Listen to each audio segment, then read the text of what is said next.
ચાલો આજે આપણે ગુજરાત ડિપ્લોમા એડમિશનની ઓનલાઈન અરજી પ્રક્રિયાને સમજીએ. આખી પ્રોસેસને આપણે સ્ટેપ બાય સ્ટેપ એટલી સહેલી બનાવી દઈશું કે કોઈ પણ ભૂલ વગર ફોર્મ ભરી શકાય. ઘણીવાર એવું થાય કે પહેલીવાર કોઈ એડમિશન પોર્ટલ ખોલીએ એટલે થોડી ગૂંચવણ થાય. ક્યાંથી શરૂ કરવું, કઈ વિગતો નાખવી, એવા કેટલાય સવાલો મનમાં આવે એ એકદમ સ્વાભાવિક છે. પણ એની જરાય ચિંતા કરવાની જરૂર નથી. અહીં આપણે દરેક સ્ટેપને એટલી સ્પષ્ટ રીતે સમજીશું કે આખી પ્રક્રિયા એકદમ સરળ લાગશે અને પૂરા આત્મવિશ્વાસ સાથે અરજી કરી શકાશે. તો ચાલો આ સફરની શરૂઆત કરીએ પહેલા અને સૌથી અગત્યના પગલાંથી, અને એ છે ઓનલાઈન રજિસ્ટ્રેશન. આ એ સ્ટેજ છે જ્યાં પોર્ટલ પર આપણે આપણું એકાઉન્ટ બનાવીશું. રજિસ્ટ્રેશનના મુખ્ય 5 સ્ટેપ્સ છે. પોર્ટલ પર જવું, પછી એકાઉન્ટ બનાવવું, પાસવર્ડ સેટ કરવો, એને ઓટીપીથી વેરીફાઈ કરવો અને છેલ્લે પોતાનો યુઝર આઈડી મેળવી લેવો. ચાલો આ બધાને એક પછી એક વિગતવાર જોઈએ. સૌથી પહેલું કામ છે gujdiploma.admissions.nic.in વેબસાઇટ ખોલવાનો.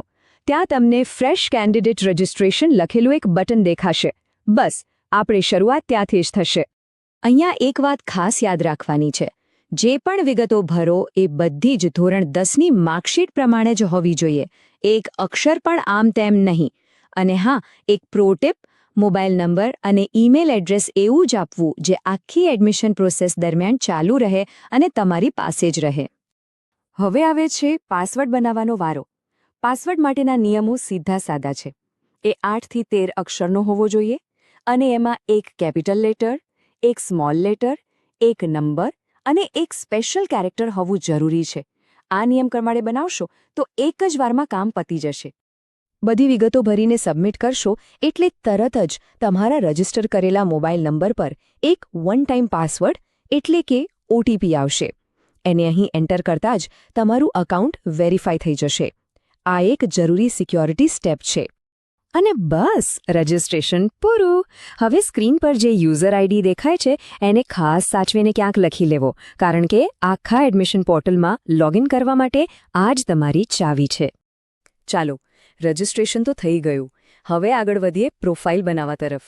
આ સેક્શનમાં આપણે પર્સનલ ડિટેલ્સ ભરીશું અને જરૂરી ડોક્યુમેન્ટ્સ અપલોડ કરીશું.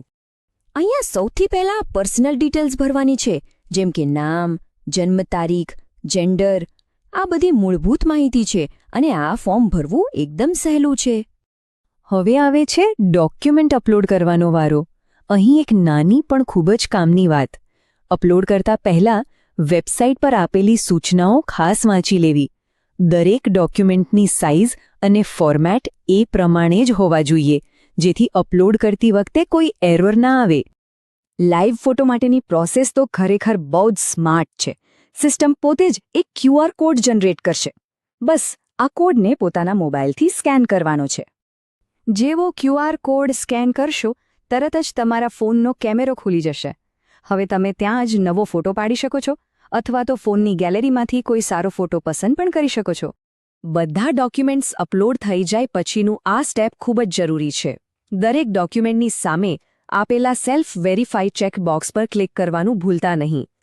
આનાથી એ કન્ફર્મ થાય છે કે તમે જે પણ અપલોડ કર્યું છે તે સાચું અને બરાબર છે.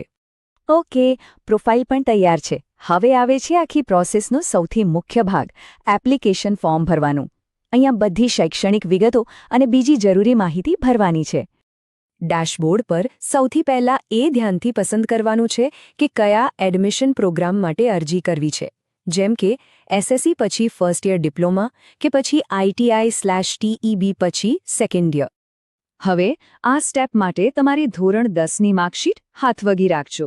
માર્કશીટમાંથી જોઈને ગણિત, વિજ્ઞાન, અંગ્રેજી બધા વિષયના માર્ક્સ બરાબર તેના ખાનામાં જ ભરવાના છે. બધી વિગતો ભરાઈ જાય પછી ફાઇનલ સબમિટનું બટન દબાવતા પહેલાં આખું ફોર્મ એકવાર પ્રિવ્યૂ કરવાનો મોકો મળશે. આ છેલ્લી તક છે, એટલે દરેક વિગતને બરાબર શાંતિથી ચકાસી લેવી. બસ હવે આપણે એકદમ અંતિમ તબક્કામાં પહોંચી ગયા છીએ. ફોર્મ ભરાઈ ગયું છે, બધું ચેક પણ થઈ ગયું છે. હવે ફક્ત પેમેન્ટ અને ફાઇનલ સબમિશન જ બાકી છે. છેલ્લું કામ છે ઓનલાઈન પેમેન્ટ ગેટવેથી રજિસ્ટ્રેશન ફી ભરવાનું. એક વાત ધ્યાનમાં રાખવી કે આ ફી નોન રિફંડેબલ હોય છે, એટલે કે પાછી નથી મળતી. આ પેમેન્ટ કરતાં જ અરજી પ્રક્રિયા ઓફિશિયલી પૂરી થશે. સારું, તો ફોર્મ સબમિટ થઈ ગયું, પણ અહીંયા પ્રોસેસ પૂરી નથી થતી.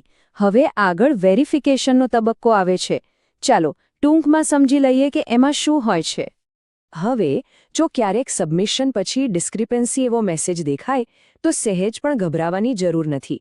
એનો મતલબ રિજેક્શન નથી, બસ એટલું જ કે કોઈ ડોક્યુમેન્ટ કે વિગતમાં નાનો સુધારો માંગ્યો છે, જે આપણે કરી શકીએ છીએ. આ એક સામાન્ય પ્રક્રિયાનો જ ભાગ છે.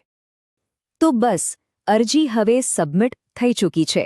એકવાર બધી વિગતો બરાબર છે એની ખાતરી કરી લીધી એટલે આપણું કામ પૂરું. હવે તો બસ એ જ વિચારવાનો સમય છે કે આવનારા શૈક્ષણિક વર્ષમાં કઈ નવી વસ્તુઓ શીખવા મળશે. અભ્યાસની આ નવી સફર માટે ખૂબ ખૂબ શુભેચ્છાઓ.